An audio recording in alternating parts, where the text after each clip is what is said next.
但赵竹英与其他人是不一样的，其他人是想跟着捞好处，赵竹英只是害怕错过好处。毕竟若不是他拒绝，也轮不到洪魂宗少主做扛旗人。当然，赵竹英能够成功加入洪魂宗少主的阵营，便也说明洪魂宗少主并未拒绝。但这也正常，他不知赵竹英身份，但猜测赵竹英不简单，对其很是忌惮，自然不敢得罪。很快，之前的声音再度响起，只不过这一次是自虚空之上传来的。那声音给予了众人提示：这个世界拥有很多阵法，破开阵法便能获得好处，但那好处需要有特殊的器物收集，此器物便是他们在之前的空间世界所得到的空白令牌。若是没有得到空白令牌者，倒也是仍然有机会。等一下，那虚空之上会出现一座阵法，扛旗之人可进行挑战，只要能够破开此阵，便可以制造空白令牌。当这声音停止之际，果然虚空之上再度涌现出结界之力，形成了一个位于虚空深处的阵法。这阵法位置极高，仿佛超脱世界，宛如议论明月悬挂于高空深处，虽然遥远，但却清楚，因此在世界的任何地方都能清晰地看到此阵。见此一幕，许多人变得兴奋起来。来到这里的人很多都是浑水摸鱼进来的，真正拿到空白令牌的人数不多，但眼下他们却有机会拿到空白令牌，岂能不喜？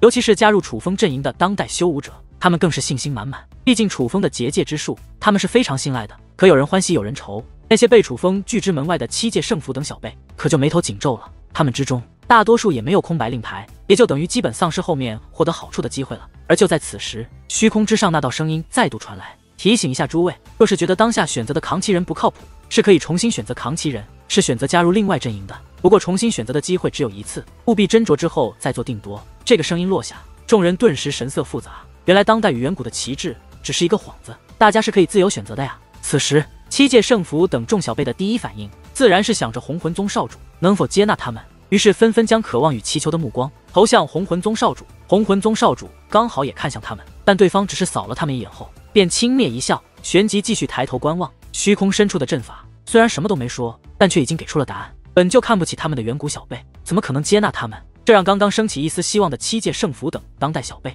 再度没了盼头。可就在此时，一道只有楚风与洪魂宗少主能够听到的声音再度响起：扛旗者需尽心尽力帮助跟随你们之人打造空白令牌，帮助他们收集力量，他们所得令牌收集的力量越强，你们也会得到相应好处。听闻这个声音，那洪魂宗少主立刻脸色变化，看向了七界圣符等众小辈。此刻那些小辈之中也有人决定离开这片广场，毕竟他们留在这里已经没有意义，不如用自己的方法看看能否获得好处。若是真的得不到，也只能如此了。可谁曾想，洪魂宗少主却是忽然开口：诸位，有人心胸狭隘，但并不是所有人都心胸狭隘。虽然你们是当代武者，可若是你们愿意，可以加入我的阵营。话罢，洪魂宗少主便再度催动旗帜，阵法之力再度笼罩广场。这一幕让许多人感到意外，可唯有楚风知道，那洪魂宗少主不过是想让更多人加入他的阵营，从而获得更多好处罢了。但楚风也没点破他：诸位，我们来这里是为了获得好处的，既然有人给了我们这个机会，没理由拒绝。七界圣府一位小辈开口，随后便身形一纵，落在了远古小辈那一边。当他落地之时，其身上也是出现了光华，显然已是正式加入洪魂宗少主的阵营。起初人们还犹豫，可有人开头，尤其是七界圣府的人之后，越来越多的人加入到了洪魂宗少主的阵营。到的最后，那些被楚风拒绝之人皆是站在了远古小辈那边。诸位看到没？有的人为了好处什么事都做得出来，他们的决定让我相信，有朝一日若是远古与我当代发生冲突，定然会有人为了好处选择做叛徒。秦玄讽刺地说道：秦玄，闭上你的嘴巴，不要忘记你们苍穹仙宗的身份。今日之事，我可是会如实禀告我府长老的，在座的每一个人我都记下了。七界圣府的那个小辈说道：威胁，这是再明显不过的威胁。之前他不敢，可现在有了洪魂宗这位真神境做靠山，他便敢了。只是对于他的威胁，秦玄却嗤之以鼻。去说吧，也不看看你是什么货色，我连你叫什么名字都不知道，就你这种人也敢威胁我？你真当我秦玄是吓大的吗？秦玄说的是实话，对方这种货色他是真的不放在眼里，但秦玄不放在眼里，是他有这个资本，可不代表所有人都有他这个资本的。因此七界圣府那位小辈的一番话，还是让许多跟随楚风的人慌了神。主要七界圣府的实力实在太强，若真是七界圣府追究他们跟随楚风之事，那他们可怎么办？而洪魂宗少主也是敏锐地察觉到了许多人动摇的神情。诸位，良禽择木而栖，我们来这里没有任何立场，只是为了获得好处，获得力量。我相信你们也不想空手而归，只要你们愿意，我也能保证你们不会空手而归。洪魂宗少主再度开口，而他此话一出，的确让许多人动了心。我看谁敢过去？秦玄勃然大怒，甚至释放出威压。可他的威压刚刚释放而出，一股更为强大的威压也释放而出，乃是洪魂宗少主。他虽没有直接对秦玄动手，但却将秦玄释放的威压压制了下去，且鄙夷地看着秦玄：“怎么想动手？挺霸道啊！我倒是要看看这里是不是你们能够主宰的。”宇文兄，秦玄自知他不是洪魂宗少主对手，于是看向宇文言日。事实上，他们这一边真正的底气就是宇文言日了。宇文言日看向楚风，只要楚风开口，他立刻动手。可楚风却笑了笑，随后对身后众人说道：“没关系，有想去的就去。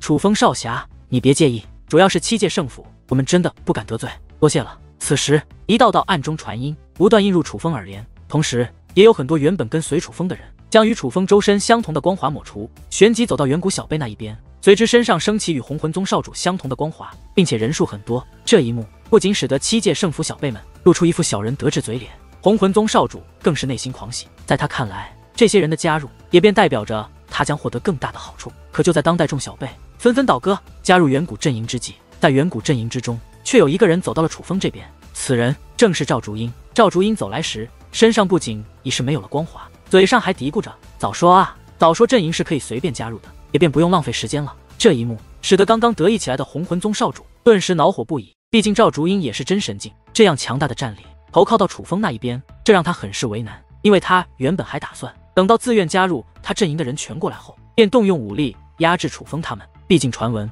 楚风得到了麦之本源这样的大肥肉，他自然不愿放过。若能将楚风抓住，那绝对是大功一件。但赵竹英加入楚风那一边的话，那他的计划想要实现的难度无疑将极大增加。无奈之下，洪魂宗少主不由问道：“这位姑娘，你好歹也是远古种族，为何要加入他们？”他的语气没有怒意，反而是不解中带着几分委屈。见他如此，赵竹英也是止不回头。因为我与楚风是朋友，他们认识。赵竹英的话音宛如惊雷炸响，引得众人内心久久无法平静。这件事真可谓是意料之外，情理之中。虽然很难以置信，但这又解释通了为何先前洪魂宗少主对楚风他们出手的时候，这位强大的女子会出手阻拦了。此时洪魂宗少主也不知该如何劝阻了，但这朋友二字无疑使得他想对楚风的难度变得更大。而赵竹英已是来到了楚风身前，但却并未直接与阵法相融，而是抬头问道：“楚风，我能加入吗？”“当然，朋友加入非常欢迎。”楚风笑着说道。赵竹英周身光华浮现，已是成功加入楚风的阵营之中。尽管赵竹英的加入引人意外，可这并未阻止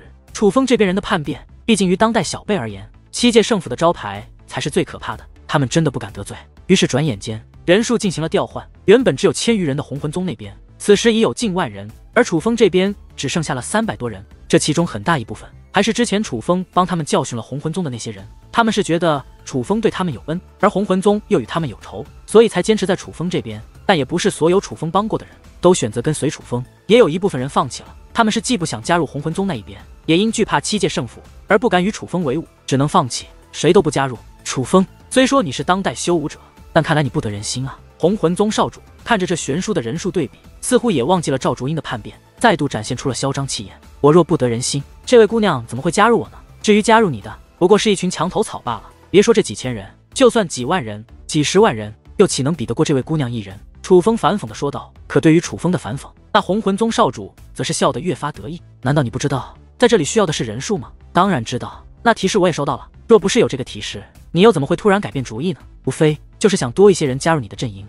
你好多获得一些好处罢了。楚风反问。听到这里，那些加入远古阵营的小辈们神色复杂。这件事他们是相信的，尽管是各取所需，可被远古小辈利用了，心里终归有些不爽。是，我是想多获取一些好处，但你不要忘记，这个前提是要给予他们帮助。我有信心做到这一点，你能吗？就比如虚空这座阵法，你破得开吗？此话说完，他便捏动法诀，此刻其周身光芒大盛，同时虚空深处那座阵法也有了反应。只见一道光束自虚空深处的阵法射出，径直的落在其身上。洪魂宗少主周身的光华也是有了变化，一股特殊的阵法之力于他身上汇集。只见其手中法诀再度变化，那汇集于其体内阵法之力便开始释放，阵法之力开始变化，不断升起空白令牌。当最后一块空白令牌升起之时，其身上的阵法之力也是刚好释放完毕，而那空白令牌的数量也刚好能让跟随他的人人手一个。洪魂宗少主倒也没有偏心，而是按照人数分发下去，人人有份。拿到空白令牌，许多人都是面露喜色，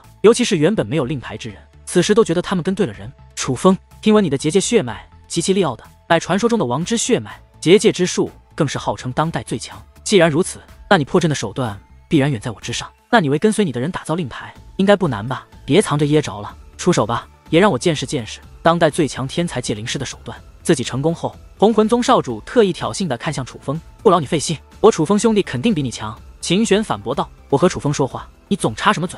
你是他的狗吗？”红魂宗少主目光不悦。而就在此时，大地震荡，随后一道道光柱自远处拔地而起，光柱耀眼，远方的天地都因那些光柱而变得异常明亮，是蕴藏力量的阵法。拿着令牌随我破阵，收集力量。见此情形，红魂宗少主也不再挑衅，立刻动身带着众人前去破阵。从这一点，道士也能看出，此人虽然嘴贱爱挑事，但其实也是一个务实之人。就比如刚刚本是想看楚风笑话，可当好处出现时，他便停止挑衅，直接便奔着好处去了。楚风，秦玄看向楚风，小声开口：“如果说先前不急的话，现在多少也是有些慌了。因为根据楚风给他的地图，那上面标注的地点应该都不在这个范围内。